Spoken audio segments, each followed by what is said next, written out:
महेश भट्ट और इमरान हाशमी में पैचअप हो गया है और तभी तो इमरान उनकी प्रोडक्शन में बनी फिल्म हमारी अधूरी कहानी में काम कर रहे हैं। तो आखिर ये हुआ कैसे कारनामा, ये जाना हमारे रिपोर्टर कुणाल श्रीवास्तव ने। तो देखिए कि कैसे इन्होंने बातों ही बातों में खुलासा किया।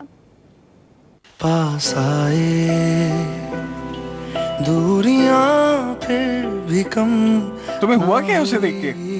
किसी अपने की याद दिलाती है वो। एक मेरा अतीत मुझे घेरे हुए है। क्या तुम मुझे मेरा अतीत भुला सकते हो? मैं जीना नहीं जानती, जीना सिखा सकते हो। अधूरी कहानी 12 जून को पूरी होगी, लेकिन फिल्म से जुड़ी छोटी छोटी कहानियां जो आज हम पूरी करेंगे। सबसे पहले इंडिया न्यूज में आप लोगों का बहुत बहुत स्वागत है। बात की जाए इमरान, आपकी लंबे समय बाद महेश भट्ट साहब ने फिल्म लिखी, जब नरेशन कर रहे थे किस तरह के मूवमेंट्स थे, कुछ शेयर करिए इस बारे में। वेल, उन्होंने एक्चुअली मुझे 2 नरेशन दी थी। एक तभी थी जब मैं अपनी फिल्म प्रमोट कर रहा था और भट्ट साहब ने ऑब्वियसली बहुत एक्साइटेड थे। उन्होंने एक 15 मिनट की नरेशन दी फ़ोन पे और मैं थोड़ा जल्दी में था, कहीं जा रहा था, तो मैंने ज़्यादा कुछ सुना नहीं। फिर उसके बाद 1 हफ्ते के बाद दोबारा आए घर पे और उन्होंने मुझे 1 घंटे की नरेशन दी। एंड देन आई रियलाइज कि समथिंग दैट जो ऑडियंस एक तरह से मिस आउट कर रही है एज एन एक्टर भी, इस किस्म का जो कंटेंट है फिल्मों में, मैंने भी इसे एक्सप्लोर नहीं किया है। और भट्ट साहब 15 साल के बाद इस तरह की उन्होंने कहानी लिखी है। And I went back to the time जब उन्होंने अपनी आखिरी फिल्म डायरेक्ट की थी जख्म, जिसमें मैं रोया था, और फिर इस नरेशन में भी I was moved to tears. तो मुझे लगा कि ये film definitely I shouldn't lose out. और फिर वो दिन था और फिर हमने फिल्म शूट की। एंड इट्स अ फिल्म जो हम सब बहुत प्राउड हैं इस चीज़ को लेकर। इमोशनली बहुत ही रिच है और it all goes back to the content जो भट्ट साहब ने लिखा था पेपर में। विद्या, कुछ ऐसा आपके साथ भी हुआ जब डायरेक्ट की गई कहानी तो आपके भी आंसू चल निकले हो? नहीं, एक्चुअली नरेशन के बाद मैं बिना कुछ कहे रूम से निकल गई थी, ऑफिस से निकल गई थी, क्योंकि मुझे विश्वास नहीं हो रहा था कि भट्ट साहब की लिखी कहानी को उन्होंने खुद नरेट किया। मैं निकल गई और फिर मैंने उनको मैसेज भेजा कि सॉरी मैंने रिएक्ट नहीं किया, पर मुझे विश्वास ही नहीं हो रहा है कि आपने मुझे एक स्टोरी नरेट की है। मुझे बेहद अच्छी लगी और मैं फिल्म वैसे भी करने वाली थी क्योंकि भट्ट साहब ने लिखी और मोहित डायरेक्ट करने वाले थे, तो मैंने तो मन बना लिया था। फिर भी I think I was very overwhelmed कि मुझे ये मौका मिल रहा है। मोहित, हर बार जब भी कोई लव स्टोरी आती है और आपको लव स्टोरी का मास्टर कहा जाता है, लेकिन इस बार क्या चैलेंज था कि क्या यूएसपी है इस कहानी की, ये लव स्टोरी बाकी फिल्मों से किस तरह से अलग होगी? मुझे लगता है मैंने लव स्टोरी का मास्टर कहना बहुत गलत होगा, not for anything else I think, क्योंकि मैंने ये अभी शुरू किया है। मास्टर आई थिंक वो होता है जो आदमी लेवल पर की बात की तो वो अपने आप में एक पूरा, हाँ करेक्ट। मैंने अपना सिनेमा थोड़ा सा चेंज किया after I think a film like Aashiqui, और कहीं ना कहीं मैंने उसके पहले 7 फिल्में की थी, पर ऑलरेडी कर चुका था मैं। तो कहीं ना कहीं मुझे अपने आप को एक रीइन्वेंट करना था, ताकि अभी भी वो भूख रहे, अभी भी वो चाहते रहे जब हम एक सेट पे जाए। तो आई थिंक बहुत अरसों के बाद एक ऐसी पिक्चर आई है जो हमें देखने को मिला करता था पहले, जैसे यश चोपड़ा साहब बनाया करते थे, आंधी, शक्ति सामंता सब जैसे पिक्चरें बना करती थी। राजकुमार, बात की जाए, हमेशा जब भी हम प्रोमो देखते हैं बहुत खूबसूरत सा है, लेकिन दोनों के बीच में बड़ा प्यार नजर आता है, लेकिन हमेशा आपको देखते हैं तो गुस्सा, लड़ाई, निगेटिव किरदार है। क्या है वो प्यार करता है वाकई में पॉजिटिव है या वाकई में बहुत निगेटिव है?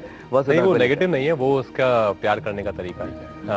वो एक क्लास से आया है जिस क्लास में प्यार को जो है वो हक समझा जाता है कि आपके ऊपर मेरा हक है, मैं जो चाहूँ कर सकता हूँ आपके साथ। वसुधा की बात की जाए, बहुत ज्यादा इस फिल्म में रोई। आपको लगता है इस फिल्म के जो प्रोमो हम देखते हैं लगातार, तो इस फिल्म में आपके आंसू सबसे ज्यादा निकले होंगे? हाँ बिल्कुल बहुत आंसू निकले हैं मेरी इस फिल्म में, और जब ऑडियंसेस देखेंगे तो शायद वो भी रोएंगे, पर उनको रोते हुए देख हम सब बहुत खुश होंगे।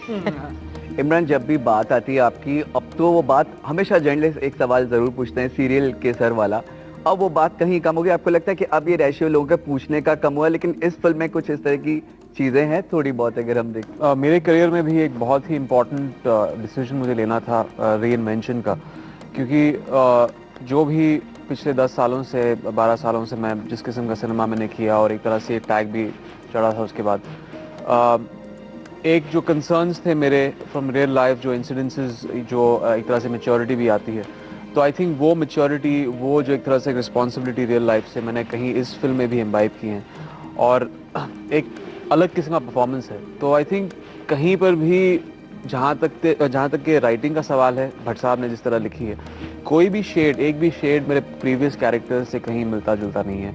एक कॉन्टेक्स्ट बहुत अलग है पूरी फिल्म का, इमोशंस का, जो आरफ का कैरेक्टर है। It's for the first time I approach something like this. Vidya, आपने मोहित को अप्रोच किया था और आप काम करना चाहती थी, कितनी सच बात है? किस तरह से फिर आप लोग की बात हुई? बिल्कुल सच बात है।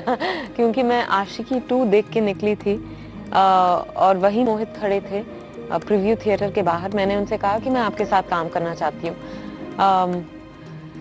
एक्चुअली इससे पहले मैंने कभी किसी डायरेक्टर से ऐसा नहीं कहा, इसीलिए नहीं कि मैं उनके साथ काम नहीं करना चाहती थी, पर मुझे थोड़ी झिझक महसूस होती थी। पर मोहित को मैंने कह दिया, और मोहित को झिझक महसूस हो रही थी। उनको समझ में नहीं आया कि मैं कैसे रिएक्ट करूं। वो बस मुस्कुराए, और फिर मैंने भट्ट साहब को फोन किया। मैंने उनसे कहा कि मोहित का काम बहुत अच्छा लगा, मुझे पिक्चर बहुत अच्छी लगी, मैं उनके साथ काम करना चाहूंगी। विद्या, जैसे कि फिल्म में काफी जर्नलिस्ट ने आपको पूछा है कि चाटा मारने का सीन था और आपने कहा कि भाई हल्का सा लगेगा तो एक्सप्रेशन आएंगे, तो गला दबाने का ऐसा सीन था, तो आप अलाउड करती है क्या? आपने परमिशन दी कि भाई तुम थोड़ा सा मारो। राजकुमार गला दबा भी देते तो मैं मर नहीं जाती। मैं आपको बताना चाहती हूँ कि उन्होंने मुझे मारा, उसके बाद टेक होने के बाद उन्होंने आके मुझे गले लगाया और कहा कि आई ओके। वो बहुत वाकई में आप डर गए थे, जैसे वो बता रही है कि आपने जाके पूछा उनको? नहीं, डरा मतलब एक कंसर्न कंसर्न भी होता है। वो मतलब इतनी मतलब she is such a ravishing lady, मतलब उनको थप्पड़ मारना अच्छा नहीं लगता है। Of course as Rajkumar then I went back. वो हरी ने मारा था, फिर राजकुमार ने कंसर्न दिखाया। मोहित, आपकी फिल्मों से लोगों को म्यूजिक की बहुत ज्यादा उम्मीद हो, तो हर बार एक प्रेशर होता है कि इस बार और बेटर म्यूजिक निकालना, और खासतौर से इसके लिए क्या क्या तैयारियां हुई? वेल, ये प्रेशर एक्चुअली मेरे पहले फिल्म से ही शुरू हो गया था। आई थिंक उस वक्त एक सर्वाइवल मैकेनिज्म था जहाँ हम लोग अच्छा म्यूजिक करते, क्योंकि मैं और इमरान दोनों नए थे।